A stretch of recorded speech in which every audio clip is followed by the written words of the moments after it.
Episode 8 of the Lyle and Erik Menendez story. Let's get into it. Now we know why they did it. It's because the parents found out that Erik was gay. So he unalived them. Lyle bought into it, went along with his brother, and they carried out the act. So that makes Lyle and Erik probably worse than Jose, worse than Kitty.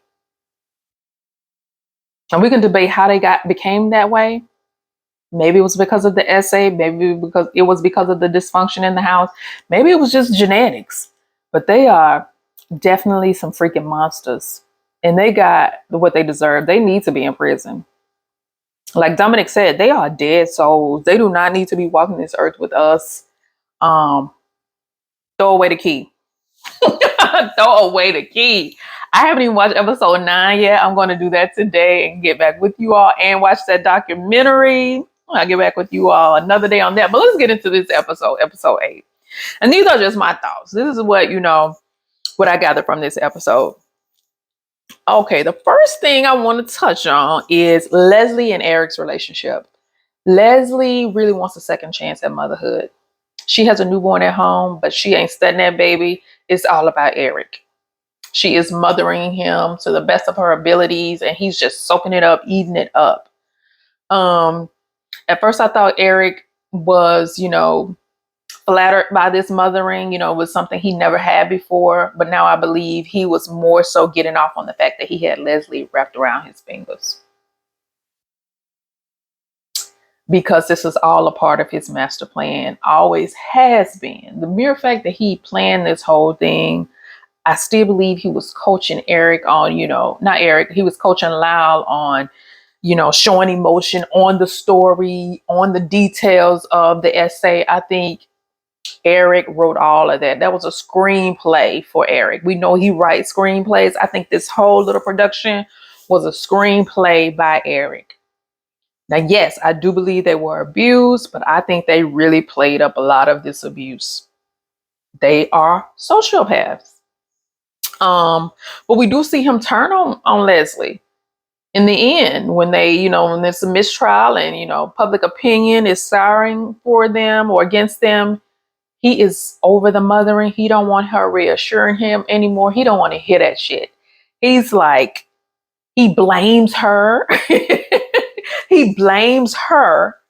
And he turns into a complete asshole right before her eyes. And you can see it on her face that she can't believe what she's seeing. He played her. He played her plain and simple. Leslie closing argument. She made it now.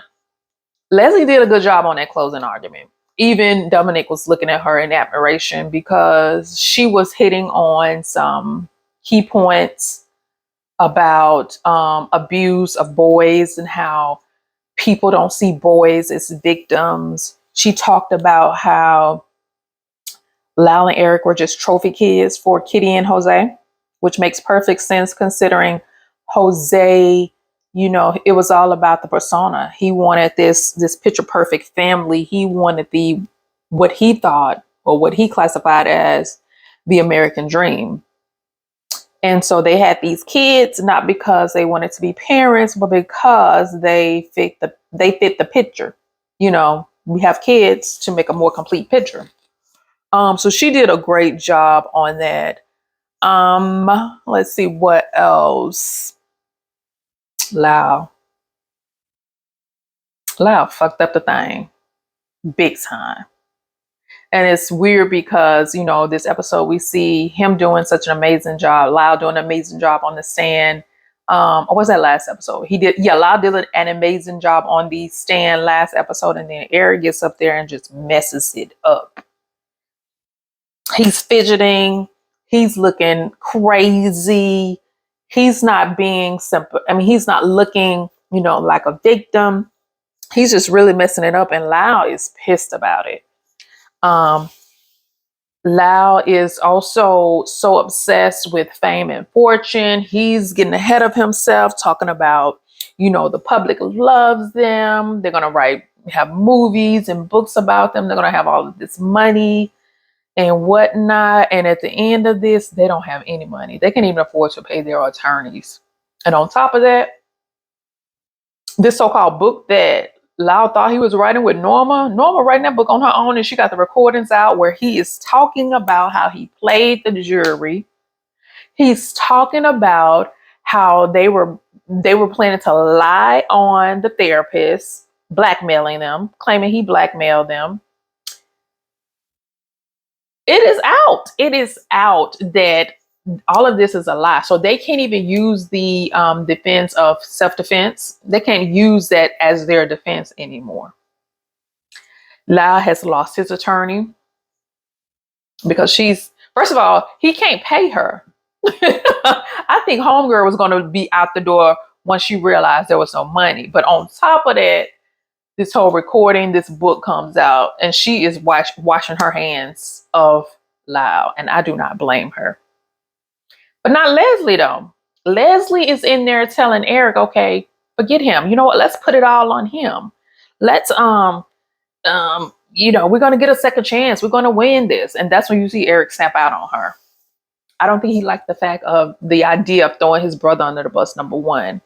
And that set him off. So now we get into the last episode, and I can't wait to watch it because now I want to see them go down because they deserve to go down. They deserve to go down. Who's going to represent Lyle? Is Leslie still going to represent Erik? I bet she will. Well, I don't know, because now that this should be a wake-up call that this boy is not innocent. This is not some little kid that needs your mother. And this is the stone cold unaliver. She needs to be running to the hills because he is not some victim. So I don't know. I'm going to jump into episode 9 to see what happens. They can't afford attorneys. What happened with the money? I guess we'll find all of this out in episode 9, the final episode. Oh, last but not least, OJ. OJ comes to jail. Erik is so happy. I think he thought he's going to get another love interest in the jail. I think he really wanted some OJ. But in the end, he had the audacity to advise OJ to take a plea deal. That just rubbed me the wrong way. I'm like, the audacity. Y'all been in here fighting for years, but you telling this black man to take a plea deal? Really? Anyway, so yeah, I am going to watch episode 9 and I will be back shortly. I'm trying to see if I forgot anything. I don't think I did. But back to this OJ thing. I think the whole OJ trial kind of took the spotlight, because just thinking back to the 90s, I do remember hearing about those boys and the viciousness of it, but yeah, I think that's about right. OJ came along and everybody forgot about them, and I guess their sentencing kind of flew under the radar, but it makes perfect sense why most folks stopped following it in real time. But now we're here in 2024 and everybody is so, wrapped up in this story. I'm wrapped up in this story. I can't believe it. Can't believe it. That's all I have. That's all I have. I will see you soon with this final episode. Should be interesting. I can't wait to see them go down. They crazy. That's my story. I'm sticking to it. Thank you for watching. I will see you all later. Bye.